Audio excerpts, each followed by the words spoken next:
Hello Leo, Sun Rising and Venus Signs. Kamusta kayo? Sana po nasa mabuti kayong kalagayan. Welcome back po sa Star Tarot.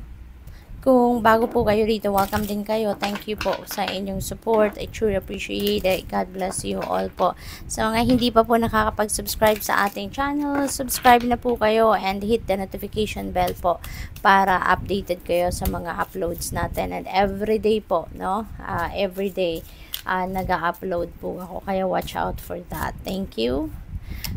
Pauna mensahe po ninyo, this is going to be general life, no? Yung first card natin would be general life message. Pangalawa po na card is for money, career, finances. And third card po is going to be love and romantic relationship. Then we're gonna pull another card for final message for the day.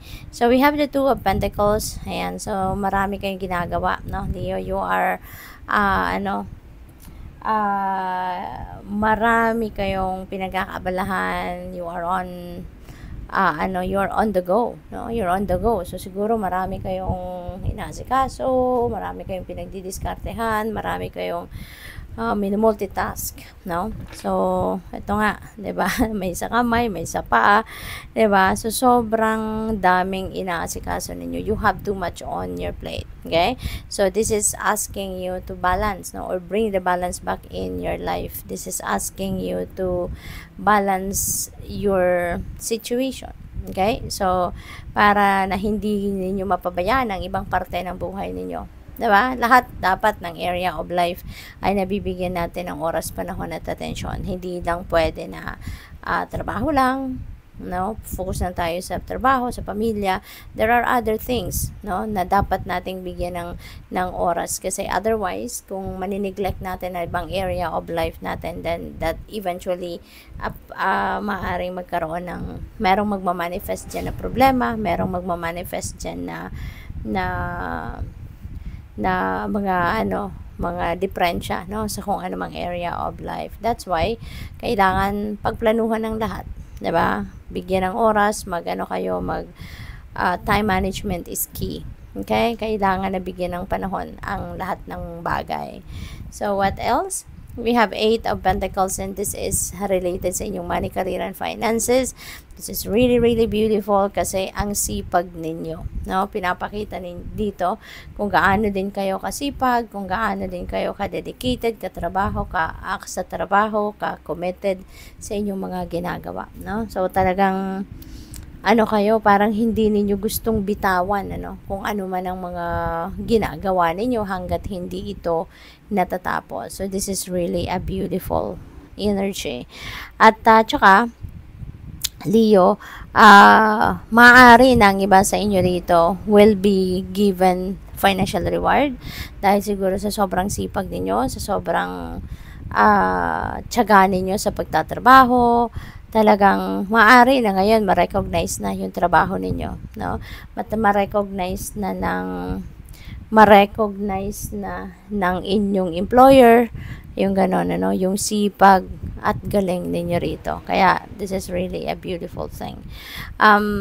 Pagdating naman sa inyong love life, usaping puso, usaping pag-ibig, we have 4 of Cups.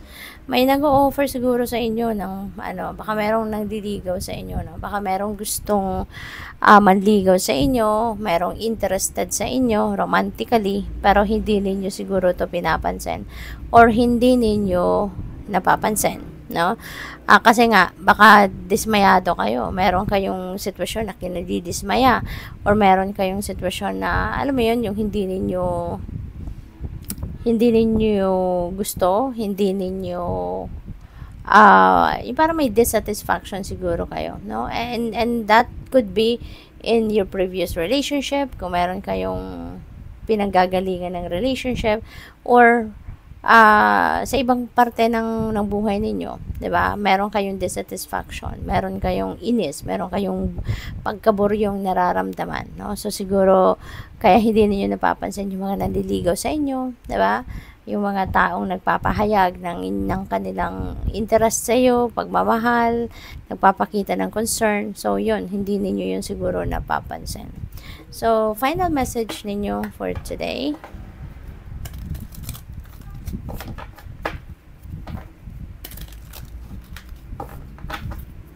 final message ninyo for today is synchronicity. Ayan. So, this is really, really beautiful. Kasi, meron kayong guidance na binibigay, pinapadala sa inyo ang Divine Universe around this time. And, you know, this could be in regarding iba't ibang sitwasyon ninyo sa buhay. Okay? Maaaring this is related to love life, related to money, career, related to anything. Relationships, no? Pamilya, mga kaibigan. So, depende sa inyong sitwasyon. But, there is important message coming your way. At maaring through intuitive messages or pwede rin na pinapadalahan ka ng mga sign symbols, synchronicities, no?